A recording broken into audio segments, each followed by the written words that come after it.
अस्सलाम वालेकुम। उम्मीद है कि आप सब खैरियत से होंगे और अपने घरों में महफूज भी होंगे। आज एक और नई दिलचस्प और खौफनाक कहानी आप सब के लिए लाया हूँ। उम्मीद करता हूँ कि आपको मेरी कहानी ज़रूर पसंद आएगी। तो वीडियो को लाइक करें, अपने घर वालों और दोस्तों के साथ शेयर करें, साथ ही मेरे चैनल क्रीपी स्टोरीज़ को सब्सक्राइब भी करें ताकि आगे आने वाले नई से नई कहानियाँ आप तक पहुंच सकें और मुझे भी हौसला मिले। आज की कहानी का नाम है स्कूल की लैब। कहानी शुरू करने से पहले कहानी के बारे में बता देता हूँ कि दो शरारती स्टूडेंट लैब सफाई करने के लिए जाते हैं। प्रिंसिपल उनको पनिशमेंट के तौर पर वहाँ ले तो जाते हैं, लेकिन उनको क्या पता था कि उन दोनों स्टूडेंट्स के साथ आगे क्या खौफनाक और रोंगटे खड़े कर देने वाला होने वाला है। वो अब आखिर में लैब से बाहर आएंगे या नहीं, ये तो आप कहानी में ज़रूर सुनिएगा। ये सुनकर आपको ज़रूर मज़ा आएगा। दो स्टूडेंट कैंटीन में बैठे बाकी बच्चों को तंग कर रहे थे। वो बाकी बच्चों को काफ़ी ज़्यादा तंग कर रहे थे।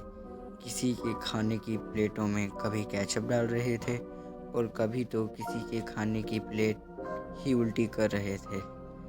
वो टेबल पर चढ़कर बोले, अगर तुम में से किसी ने भी ये सब प्रिंसिपल को बताने की कोशिश की तो हम उसकी हालत इस बर्गर की जैसी कर देंगे। वो अपने हाथ में बर्गर को उठाकर उसको बिल्कुल ही भींच देते हैं, जिससे बर्गर का बीच का सारा मटेरियल ही बाहर आ गया था। ये देखकर सारे बच्चे खौफज़दा हो गए। इत्तेफाक से कैंटीन के बाहर से प्रिंसिपल भी गुजर रहे थे।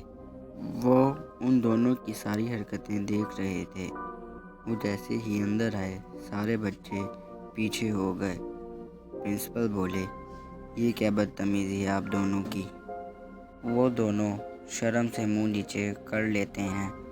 प्रिंसिपल फिर दोबारा बोले, अगर तुम चाहते हो कि मैं ये सब तुम्हारे पेरेंट्स को ना बताऊं तो मेरा कहना मानो। उनमें से एक बोला, जी प्रिंसिपल। प्रिंसिपल बोले, तुम दोनों आज लैब की सफाई करोगे जब तक कि छुट्टी नहीं हो जाती। वो दोनों ये सुनकर हैरान और परेशान हो गए। प्रिंसिपल उन दोनों के पास आकर उनसे बोले, तुम दोनों मेरे साथ चलो। वो फिर उन दोनों को अपने साथ ले जाते हैं। लैब के पास पहुंचकर उन दोनों ने एक दूसरे की तरफ देखा। प्रिंसिपल महीनों से बंद पड़ी लैब को खोलकर उनके हाथ में चाबी पकड़ा देते हैं। वो बोले, तुम्हारा काम यह है कि लैब में मौजूद तमाम कंप्यूटर्स को कपड़े से अच्छे से साफ़ करोगे, क्योंकि बहुत जल्द हम इसे कंप्यूटर लैब बनवाने वाले हैं। साथ ही लैब में मौजूद किताबों को भी तरतीब दोगे जिससे वो प्यारी लगे। और हाँ, तुम ये चाबी मुझे वापस ला कर दे देना। Do you understand. वो दोनों सिर हिलाकर बोले, यस सर।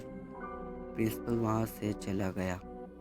वो दोनों जैसे ही लैब के अंदर आए वो देखते हैं कि वहाँ सिवाय अंधेरे के कुछ ना था।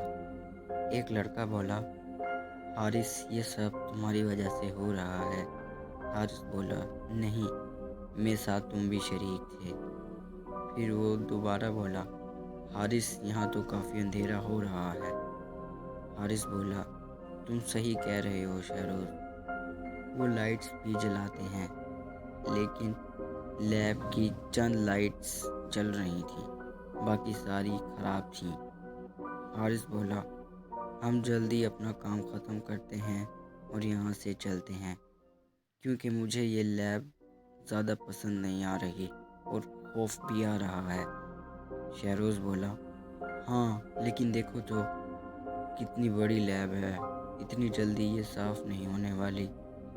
वो साइड में मौजूद कपड़े के टुकड़ों को उठाकर अपना काम करने लग जाते हैं। अचानक से लैब के कोने में मौजूद ایک کمپیوٹر اپنے آپ چلنے لگا۔ وہ دونوں اپنا کام چھوڑ کر اس کی طرف دیکھنے لگے۔ شہروز بولا، یہ کیسے چل پڑا حارث؟ حارث کو خود بھی یقین نہیں آ رہا تھا۔ پھر وہ بولا، ہو سکتا ہے کہ شارٹ سرکٹ کی وجہ سے یہ چل پڑا ہو۔ وہ اس کمپیوٹر کے پاس جا کر اس کا پلگ سوئچ میں سے نکال دیتے ہیں۔ اب کمپیوٹر بند ہو گیا تھا۔ جب وہ اس کمپیوٹر سے تھوڑا دور گئے، وہ کمپیوٹر دوبارہ چلنے لگا۔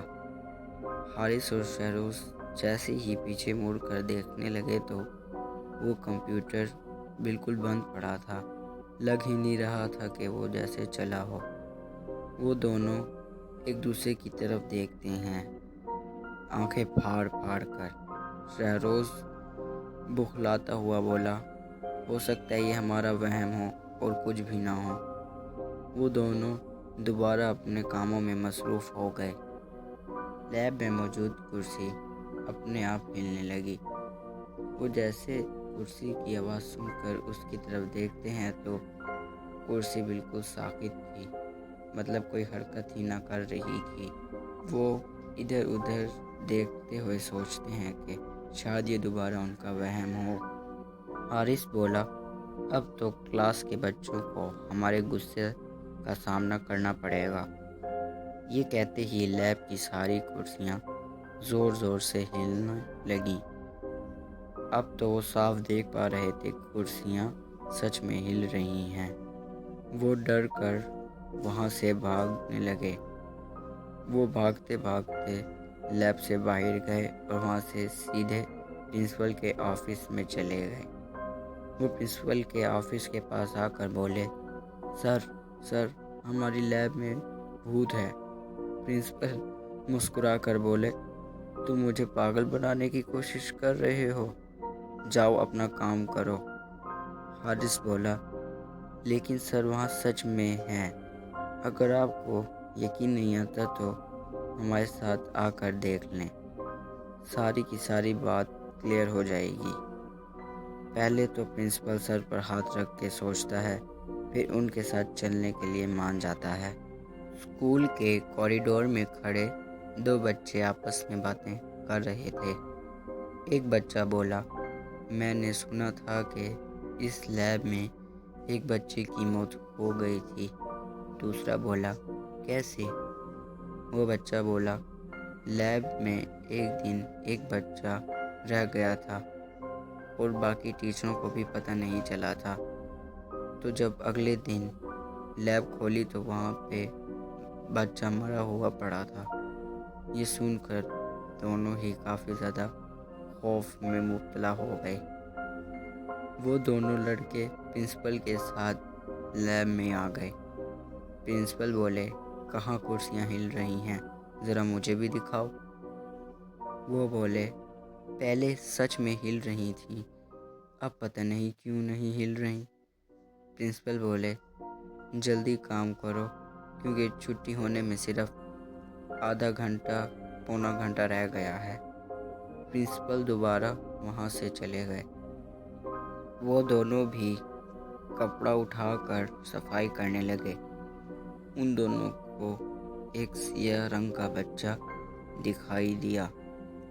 وہ بچہ تیزی سے بھاگ کر حارث کے پاس آ گیا۔ وہ دونوں زور زور سے چیخیں مارنے لگے۔ پھر وہ بھاگ کر دروازے کی طرف چلے گئے۔ دروازہ کھولنے کی بھی انہوں نے کوشش کری لیکن دروازہ تو جیسے جام ہو گیا تھا۔ لیب اسکول کے آخر میں ہونے کی وجہ سے کسی کو ان کی آواز سنائی نہیں دی۔ آخر میں صرف شہروز ہی لیب میں سے باہر نکل کر بھاگا کیونکہ اندر حارث کی انتہائی خراب حالت تھی۔ تو کیسی لگی آپ کو آج کی کہانی؟ کمنٹ میں ضرور بتائیے گا۔ ساتھ ہی میری اور کہانیاں بھی آپ میرے چینل پر جا کر سن سکتے ہیں، وہ بھی آپ کو ضرور پسند آئیں گی۔ ویڈیو کو لائک کریں، شیئر کریں اور ساتھ ہی میرے چینل کو سبسکرائب بھی کریں۔ تاکہ زیادہ سے زیادہ سبسکرائبرز ہوں اور میں اور زیادہ اور دلچسپ کہانیاں لا سکوں۔